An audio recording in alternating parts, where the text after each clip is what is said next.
Assalamualaikum warahmatullahi wabarakatuh. Berjumpa lagi dengan saya Widya Nini Junior dari kelas 5B Prodi Teknik Informatika Universitas Islam Syekh Yusuf. Video ini dibuat dengan tujuan memberi informasi kepada Anda dan untuk memenuhi salah satu tugas artificial intelligence. Kali ini kita akan belajar tentang algoritma deep first search. Algoritma deep first search adalah algoritma rekursif yang melakukan pencarian secara mendalam pada semua node dengan terus melakukan pencarian ke bawah selama itu memungkinkan. Berbeda dengan algoritma BFS, jika algoritma BFS melakukan perhitungan secara terurut dari urutan pertama sampai urutan terakhir, maka algoritma DFS melakukan sebalikannya. Algoritma DFS melakukan perhitungan secara terurut dari urutan terakhir. Setelah menghabiskan semua kemungkinan dari titik terakhir, barulah mundur ke titik sebelumnya sampai pada titik pertama. Jadi, pencarian algoritma DFS dilakukan pada satu node dalam setiap level dari yang paling kiri. Proses pencarian pada algoritma DFS akan dilakukan pada semua anaknya terlebih dahulu sebelum dilakukan pencarian ke node-node yang selevel.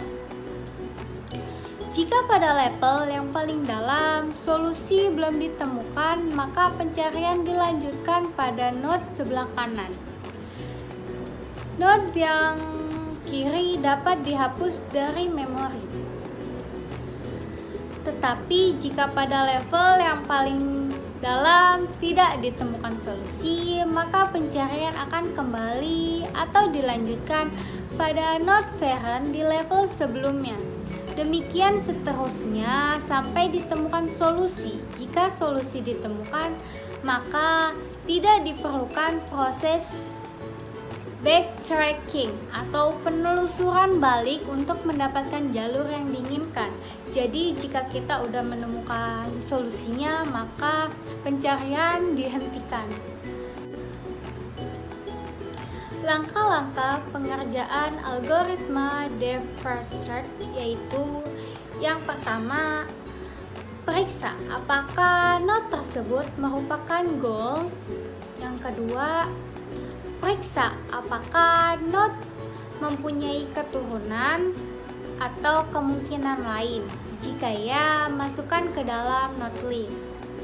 Yang ketiga, jika semua kemungkinan dari node sudah habis, barulah mundur ke titik sebelumnya sampai titik pertama.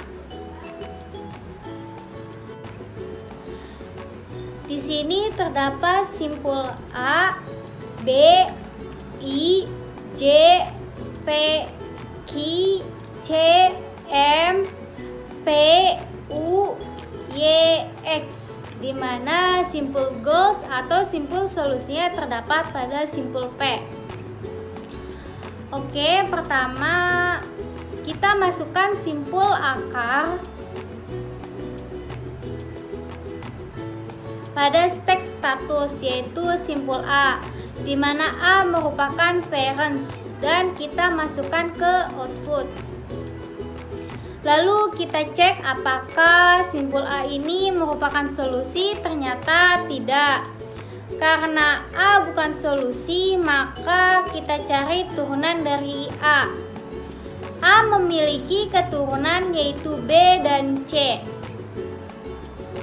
Kita akan menelusuri C terlebih dahulu karena C berada di sebelah kiri dari simpul A. Lalu kita masukkan ke dalam stack status dan kita masukkan ke output. Lalu kita cek apakah C merupakan solusi. Ternyata tidak. Karena C bukan solusi, maka kita cek apakah C memiliki keturunan. Ya, C memiliki keturunan yaitu M. Maka simpul M kita masukkan ke stack status dan kita masukkan ke output. Lalu kita cek apakah M merupakan solusi? Ternyata tidak. Karena M bukan solusi, maka kita cek apakah M memiliki keturunan. Ya, simpul M memiliki keturunan, yaitu U dan F. Kita masukkan U ke dalam stack status karena U berada di sebelah kiri. Dan kita masukkan ke output. Selanjutnya kita cek apakah U merupakan solusi. Ternyata tidak. Karena U bukan solusi, maka kita cek apakah simpul U memiliki keturunan. Ya, ternyata simpul U memiliki turunan, yaitu X dan Y. Maka kita masukkan simpul X ke dalam stack status dan kita masukkan ke output. Lalu kita cek apakah X merupakan solusi. Ternyata tidak. Karena X bukan solusi, maka kita cek apakah X memiliki keturunan. Ternyata tidak. Karena simpul X tidak memiliki keturunan, maka kita hapus simpul X dari stack status. Dan kita kembali pada simpul U. Apa simpul U memiliki keturunan lain yang belum dieksekusi? Ya, simpul U memiliki keturunan yang belum dieksekusi, yaitu Y. Maka simpul Y dimasukkan ke stack status. Dan kita masukkan ke output. Lalu kita cek apakah Y merupakan solusi. Ternyata tidak. Karena Y bukan solusi, maka kita cek apakah Y memiliki keturunan. Ternyata tidak. Karena simpul Y tidak memiliki keturunan, maka kita hapus simpul Y dari stack status. Dan kita kembali lagi ke simpul U. Lalu pada simpul U kita cek lagi apakah dia masih memiliki keturunan yang belum dieksekusi. Ternyata tidak. Karena simpul U tidak memiliki keturunan lagi, maka kita hapus simpul U dari stack status dan kita kembali pada simpul M. Pada simpul M ini kita cek apakah simpul M memiliki keturunan yang belum dieksekusi. Ternyata ada, yaitu simpul P.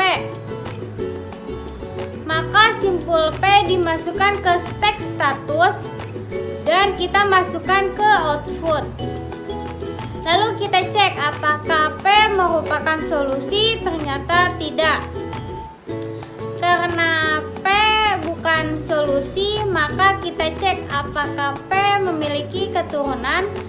Ternyata tidak.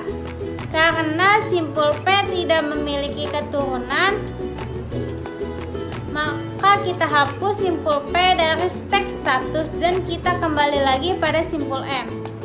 Lalu pada simpul M kita cek lagi apakah dia masih memiliki keturunan yang belum dieksekusi. Ternyata tidak. Karena simpul M tidak memiliki keturunan lagi, maka kita hapus juga simpul M dari stack status dan kita kembali lagi pada simpul C. Apakah pada simpul C memiliki keturunan yang belum dieksekusi? Ternyata tidak. Karena simpul C tidak memiliki keturunan lagi, maka kita hapus simpul C dari stack status dan kita kembali lagi pada simpul A. Lalu kita cek lagi apakah simpul A memiliki keturunan yang belum dieksekusi. Ternyata ada, yaitu B. Maka simpul B kita masukkan ke stack status dan kita masukkan ke output. Di sini kita cek apakah B merupakan solusi. Ternyata tidak. Karena B bukan solusi, kita cek apakah B memiliki keturunan. Ternyata ada. Simpul B memiliki keturunan, yaitu I dan J. Maka simpul I kita masukkan ke stack status dan kita masukkan ke output. Lalu kita cek apakah I ini merupakan solusi. Ternyata tidak. Karena I bukan solusi, maka kita cek apakah I memiliki keturunan. Ternyata tidak. Karena simpul I tidak memiliki keturunan, maka kita hapus simpul I dari teks status dan kita kembali pada simpul B. Lalu kita cek lagi, apa simpul B ini memiliki keturunan yang belum dieksekusi? Ternyata ya, simpul B memiliki keturunan yaitu J. Maka simpul J kita masukkan ke teks status dan kita masukkan ke output. Lalu kita cek apakah J ini merupakan solusi. Ternyata tidak. Karena J bukan solusi, maka kita cek apakah J memiliki keturunan. Ternyata ada, yaitu simpul P dan Q. Maka kita masukkan simpul P ke dalam teks status karena dia ada di sebelah kiri. Oke, di sini kita cek apakah simpul B merupakan solusi atau goal. Ternyata ya, maka pencarian berhenti dan pencarian berhasil pada simpul P. Kita masukkan simpul P pada output. Jadi untuk menuju ke simpul goals atau simpul akar yaitu melalui A, C, M, U, X, Y, P, B, I, J, P. Algoritma depth first search memiliki kelebihan serta kekurangan.